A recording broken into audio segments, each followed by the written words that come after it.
Good evening, folks. Providence picked this movie review. I just got back from visiting my good buddy Ryan and company in Summerlin, Las Vegas, Nevada. If you're in Summerlin, visit my good buddy Ryan at the Trader Joe's there. Anyway, I was telling his mom about Savers. She had never been to Savers Thrift Shop. And I took her in there, and she was overwhelmed. It's quite the thrift shop as far as scope and size, but they are a ripoff with their prices now. When they first came to the U.S., they were really fair. $3.99 for a used DVD. The local Modesto area thrift shops charge $1.29 for DVDs. So it is a corporation. That being said, this movie, it was Providence, because I was looking through the DVDs, as is customary when I go to a thrift shop. Ryan O'Neal has just passed away a few days ago, and lo and behold, I find one of his most iconic performances, starring alongside of his daughter Tatum, Paper Moon. So visiting my friend Ryan and his family, we watched Paper Moon last night, and we are going to review this film together here tonight on the channel as an homage to the dearly departed Ryan O'Neal.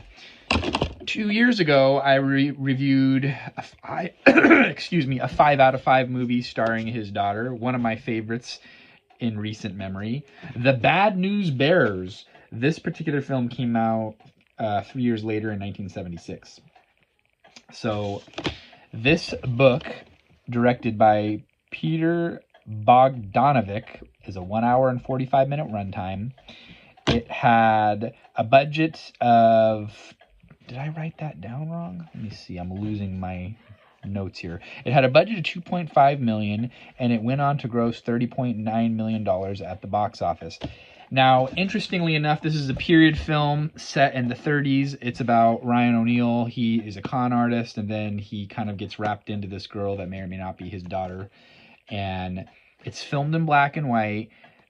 Interestingly enough, they used a very weird cinematography that my friend Tom wasn't a fan of. A very wide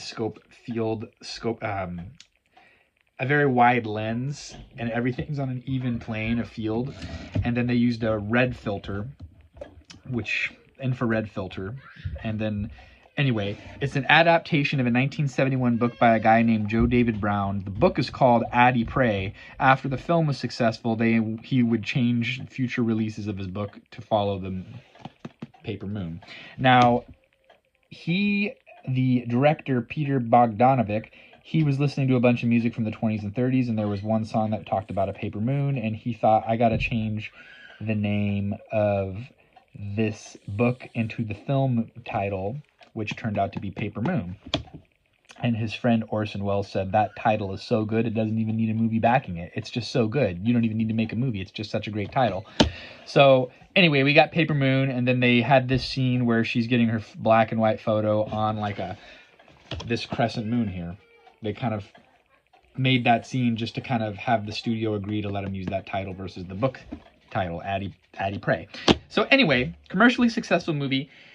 Another period famous movie, and I believe this won Best Picture that year, The Sting, came out Christmas Day of 73. Now, this movie predates that by 7 months, but that movie is also, I feel like you could do a movie night, watch this movie and that movie back to back. Similar genre.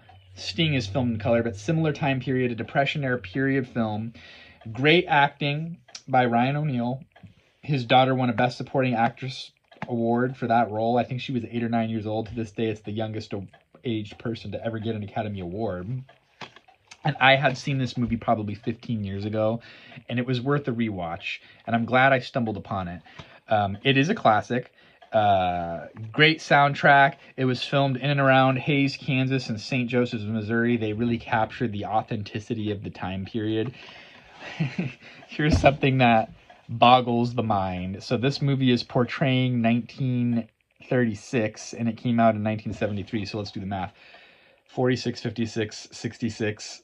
So it's like 40-ish years after the time. If this movie was to be made now, it would take place in the 80s, which is when I was born. So I'm getting up there, folks. All that to say, let's jump right into the reviews.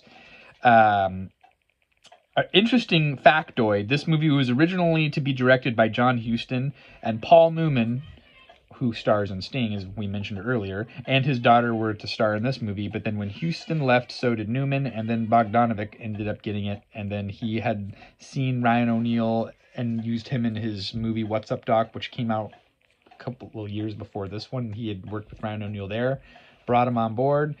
Adjusted the age range of the girl in the book. She was 12. They dropped the age range down to 9 to kind of fit Tatum O'Neal's age. Voila, you have a classic 70s movie. Is it a masterpiece? Maybe. I am going to go 4 out of 5, and my friend Ryan was in agreement. He was also 4 out of 5. I think IMDb is one of the higher scores that I've seen in a while on this film, though. 8.1 out of 10. I see a lot of 7 out of 10s on IMDb, so that was very favorable.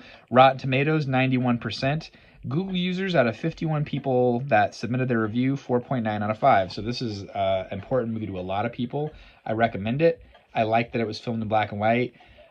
The framing and the depth of field was kind of weird. My friend Tom kept saying it felt like it was filmed like a 60s or 70s television program. I'd have to look back at some of the older sitcoms. So that's my review. Paper Moon, rest in peace, Ryan O'Neal. Until next time. And don't worry, as promised, we're going to do it right now, I promise, because of a couple of reviews ago, I told you that we're going to be reviewing Old School, and we will get to that now. Presently. Happy holidays, folks.